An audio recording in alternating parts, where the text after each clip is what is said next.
Welcome to the Food Bloggers Table. Pull up a chair for authentic conversations and actionable advice from fellow food bloggers and industry experts. I'm your host, Jen, and I create custom food blogs designed to earn top-tier ad income. Join us now at the table as we break bread and build brands. I'm curious to get your thoughts on someone who created a blog. They didn't spend much time on branding at all. Like they're just focused on the content, which is totally common, right? So they've got like a basic WordPress theme and they're like, okay, what do I do about branding? What would you recommend? Okay, the tables have turned. I Yeah. am now the interviewee. I like this. Okay. Branding isn't just the colors and the logo, because I think we get stuck in this mindset that my brand is my colors and my logo. And it Yeah. is, but there's so much more to it. Understanding the mission of your site. And it may seem Yeah. silly because you may be thinking, I'm just throwing out recipes, but who are you as a person? What do you want for your brand? And understanding that as an underlying piece of your whole brand and what you bring to the table changes the game, in my opinion. Subconsciously, when we go to a site, sometimes we're just like, I just don't vibe. There's just something about it that I don't click with. The images should absolutely be the forefront thing on your website because we eat with our eyes. We can't smell, we can't hear, we can't touch Mhm. any of the content that we're seeing on a recipe site. When we go to a restaurant, what do? We see somebody walk by, we're like, I want that. I don't even know what it is, but I want that because we can smell it, we can see it, Yeah. we can experience it with our senses. So the best way that people can do that is with their imagery. Look, they've got pastels, super light colors on their website, but then their images are dark and moody. There's just a disconnect somewhere. And so I find that dichotomy kind of fascinating, but also it's a great place to start. See, is it cohesive? Is it not? Understanding who you are and what the people are coming to you for. So let's say I am someone who has always done dinner recipes and I'm trying to decide, should I jump on the sourdough bandwagon? Should I jump on this trending, super hot commodity right now? If you're known for 30-minute meals, what are the chances that the work that you would need to put into crafting a sourdough product from, I don't even know all the language, but from growing it and doing all the things that feeding Yeah. it and all the steps that you can see I'm not a sourdough connoisseur. I will eat it all day long. Making it's not my jam. I'm with you. Understanding that to get from point A to point X, which is what it takes in sourdough, those are probably going to be two unique avatars. So understanding who it is that you're serving and who you want to serve, but then also how your colors iterate or reiterate that and how your logo represents that to create a brand that is super cohesive. One of the things that I've noticed, so we talked about AI content a little bit. So I recognize that there are a lot of AI recipe sites on Pinterest right now. It's flooding Pinterest. And you go to those sites and you can just tell it's a cash grab. Like they've got ads plastered everywhere. There's no visual branding to it, but yet they're getting a lot of traffic from Pinterest. I think in the end, Pinterest is going to work this out in some ways to understand type of user, what kind of websites they want to go to from Pinterest. I found anecdotally, I should say, that older people, let's just say 60 plus, I know it's like a loose definition of older, but probably shouldn't have said the word older. But anyways, seasoned people. Um, Oh, no pun intended, but again, I like when that works out. oh, it was intended. I'm a dad. I can't help it. Dad Uh, jokes all day long. Yep, that's Okay. right. So these seasoned people, they will come to these websites that are just plastered with ads. There's no branding, but yet they will interact with these sites. They will scroll, they will click. It's just a different generation and it's just not on their radar. So I think that's one of the reasons why some of these terrible looking AI sites can do so well in the platforms because there is a demographic that's engaging with those sites.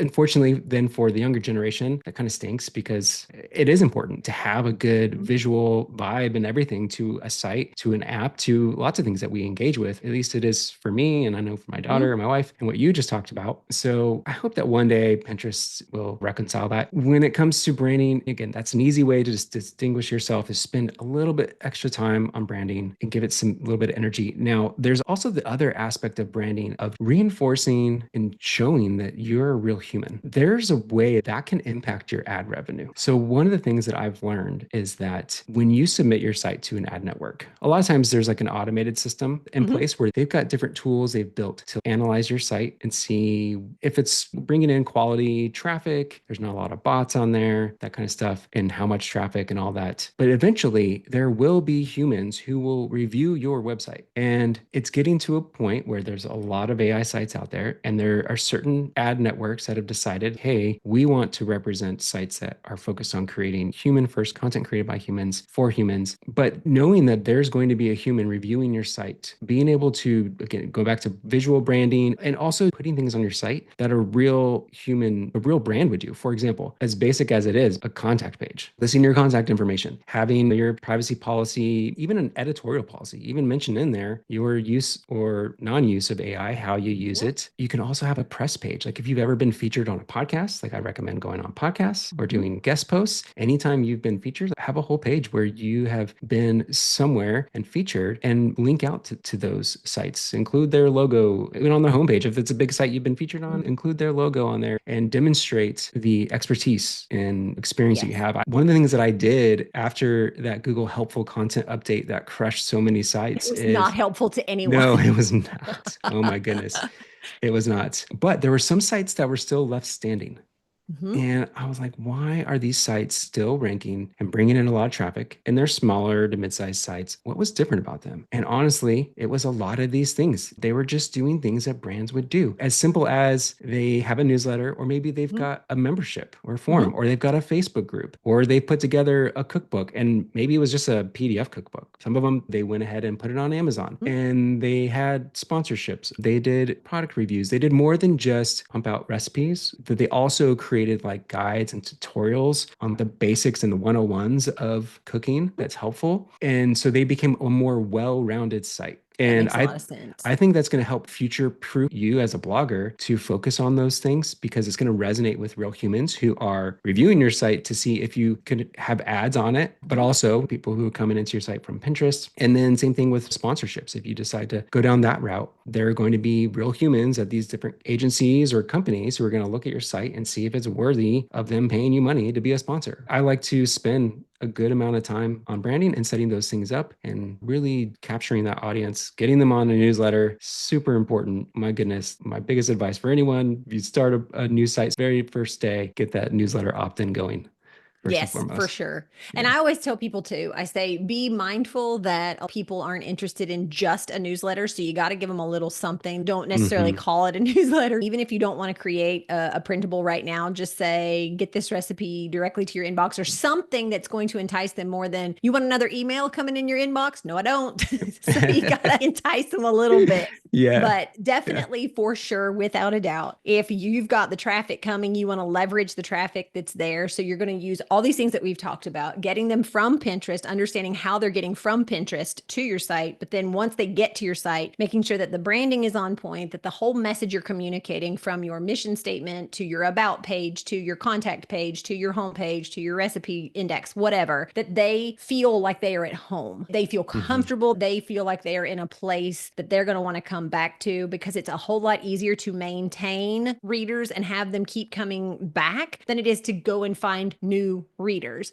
So if you can get all of these things lined up, you're going to have a future proof business. For sure. One of the things that I'm seeing coming back, and maybe it's been popular with recipe bloggers, and that is the comment section. Creating a community, you can create a community through the comment section alone. And that is another way to just show to potential advertisers, ad networks that, like, hey, real humans are on the site, they're engaging, they're on the site even longer because they're spending time making comments, they're giving you feedback on the recipe for good or for worse, like in ways that maybe they can, Right. and maybe you get ideas from them on like how you can make some tweaks and whatnot. And that's a new opportunity to create a new blog post. So Mhm. yeah, I think that was another thing that I had noticed with a lot of the sites that were still ranking in Google after everyone got knocked out. A lot of them had comments turned on with their blog posts. Yeah, comments or built-in reviews right there for an individual post, giving you immediate trustworthiness. And it's, oh, I'm going to come back to this one. And they start getting familiar with your brand. And then all of a sudden, you're front of mind anytime they want to make a recipe. Yep. And if you can then take the extra time to respond to those comments, I think I can go a long ways. I recognize like not everyone's a commenter. I don't think my wife would ever really comment on a blog, but there's some people that are just commenters. And it's another way to just show that you're human, you're real, and people will probably be ecstatic if you reply to them. Same idea on Pinterest. That's something that I'm starting to do. For a long time, I Mhm. ignored comments just because Right. it's just an endless feed of comments. And is it really worth the time to reply to all of them? Because I reach so many people on there. But now, like, I'm starting to train I've got a team of VAs that help me with my sites and Pinterest and all that stuff, and training them to reply to all those comments to Mm. just to show to Pinterest and the algorithm and to users like, hey, like, we're real humans behind this. We're just not here to just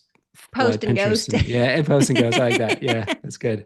That's good. So it does take a little bit extra time, but in the age of AI where it's helping people automate and scale with pretty good quality, like, this is just one of those things that for now you can really help, differentiate yourself. I'm sure someday someone's going to build a browser extension that will like auto reply to all of your Pinterest I'm comments and sure. blog comments and everything. But There will always yeah, be ways we can show our humanity. And I yeah, think if there is a way to leverage that on Pinterest through the comments, even if you go to the ones and it's not just nice pin or like this pin or yeah, thumbs up or whatever, if it's something where someone gave a sentence or actually put some thought into their comment, even if you don't have a team of VAs and you can only reply to a few, even occasionally doing that shows Pinterest that you're engaged in Pinterest, because Pinterest is still there as a business too. So just like any hmm other platform, if you're posting on that platform, great. But then if you're continuing to engage in a deeper level on that platform, that's just going to make them even happier. So it's certainly not going to hurt you in any way, shape, or form. Yeah, for sure. So there's so many elements to branding. It's more than just the visual aspect of things. That's certainly part of it, but there's just a lot of other things that you can be doing. Spend a little bit of your time on. I recognize it can be overwhelming, and